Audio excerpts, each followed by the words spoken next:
میرا channel delete کر دیا گیا. پتہ ہے مجھے کس جرم کی سزا ملی؟ کیونکہ میں نے غزہ کے لوگوں کے حق میں آواز اٹھائی. میں نے فلسطین کے لوگوں کی بات کی.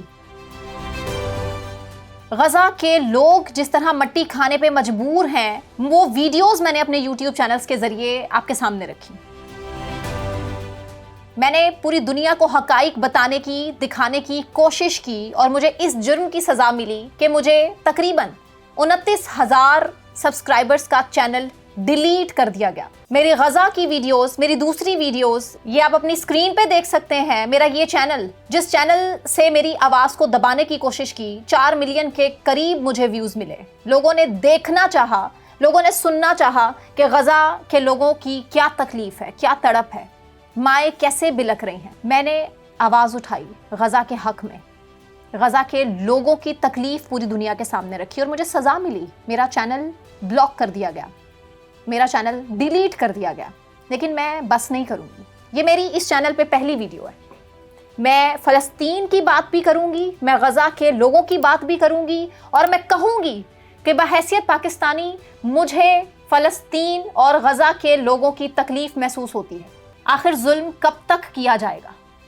دیکھ رہے ہیں نا آپ، اپنی آنکھوں سے دیکھ رہے ہیں کس طرح مائیں تڑپ رہی ہیں. اور اب اقوام متحدہ آواز اٹھا رہا ہے اسرائیل کے خلاف. پوری دنیا میں مسلمان ممالک اسرائیل کے خلاف آواز اٹھا رہے ہیں. سب اپنے اپنے ملکوں میں احتجاج ضرور کر رہے ہیں، اسرائیلی پروڈکٹس کا بائیکاٹ ضرور کر رہے ہیں. لیکن تکلیف دہ کڑوی حقیقت ہے کہ ہم اسرائیل کے خلاف کچھ نہیں کر رہے.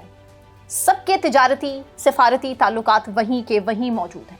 ایران نے جو اسرائیل کو مزہ چکھایا، جو ناکو چنے چبوائے، اب ورنہ اسرائیل کے اپنے لوگ جسٹیفائی کرتے تھے اور اپنی حکومت کا ساتھ دے رہے تھے کہ جو کچھ غزہ میں ہو رہا ہے وہ بالکل ٹھیک ہو رہا ہے. ہمیں گریٹر اسرائیل بنانا ہے اور غزہ کے باسیوں کو، مسلمانوں کو تکلیف دے کے یہاں سے نکالنا ہے. امداد لینے کے لیے اپنی بچوں کی بھوک اور پیاس کو جب دیکھتے ہیں ماں باپ پریشان ہوتے ہیں کیونکہ اسرائیل کی فوج قابض ہے خوراک پہ. آپ سوچیں کہ آپ 10 دن سے بھوکے ہوں، پیاسے ہوں، اور 2 قدم کے فاصلے پہ خوراک ہو، پانی ہو، کھانے کی چیزیں موجود ہوں، اور آپ کو پتا ہو کہ اگر آپ آگے جائیں گے، میں پھر کہوں گی کہ غزہ کے لوگ شہید ہیں، وہ زندہ ہیں. شہید زندہ ہوتے ہیں جو ہم کچھ بھی نہیں کر پا رہے. میں تو کم از کم ضرور آواز اٹھاؤں گی. میں نے اپنے اس چینل کا آغاز کیا ہے، ایک نیا چینل میرا سٹارٹ ہے، اور میں پھر بھی اس نئے چینل میں سب سے پہلی ویڈیو میں غزہ اور فلسطین کے لوگوں کے لیے بنا رہی. میں ان کی بات کروں گی، میں ان کے جو تکلیف دہ حقائق ہیں وہ پوری دنیا کے سامنے رکھوں گی. آج بھی اقوام متحدہ میں آواز اٹھائی گئی ہے اسرائیل کے خلاف کہ جو کچھ غزہ میں ہو رہا ہے بڑا تکلیف دہ، لیکن کوئی کچھ نہیں کر سکتا. آپ دیکھیں مٹی کھانے پہ مجبور ہیں، ان کی ویڈیوز نہیں دیکھی جاتی. جس طرح وہ رو رہے ہیں، بلک رہے ہیں، امت مسلمہ سے وہ مدد مانگ رہے ہیں، کوئی کچھ نہیں کر رہا. میں تو کم از کم ایک ویڈیو تک دیکھنے کے بعد سو نہیں پاتی 2 راتیں. میں تو نہیں سمجھ پا رہی کہ کچھ لوگ پاکستان میں کیا پوری دنیا میں ہوتے ہوئے، رہتے ہوئے کیسے جسٹیفائی کر سکتے ہیں کہ جو کچھ ہو رہا ہے وہ ٹھیک ہو رہا ہے، اور اسرائیل گریٹر اسرائیل بننے کے لیے کچھ بھی کر سکتا ہے. اسرائیل، شام کے ساتھ اسرائیل نے کیا کیا، عراق کے ساتھ اسرائیل نے کیا کیا، ایران کے ساتھ کیا کرنا چاہ رہا تھا، اور اس کے بعد غزہ کے چند ایک لوگ ہیں.